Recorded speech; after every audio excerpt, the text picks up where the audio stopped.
call this opening ceremony.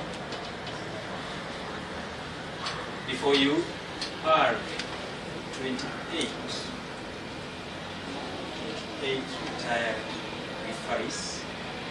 I appreciated them for so many years, and who, even after having a course for the assessors, the people who are going to work with those referees, the people who are going to develop those referees, the people who are going to make sure that those referees move to the next level.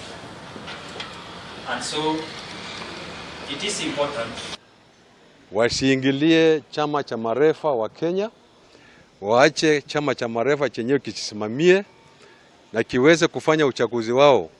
Kwa wakati huu tumefanya mpango ambapo tumesema ya kwamba uchaguzi itafanywa tarehe 14 December sub branch, tarehe 21 branches, tarehe 4 Januari tutafanya national elections ambayo itasimamiwa na election board.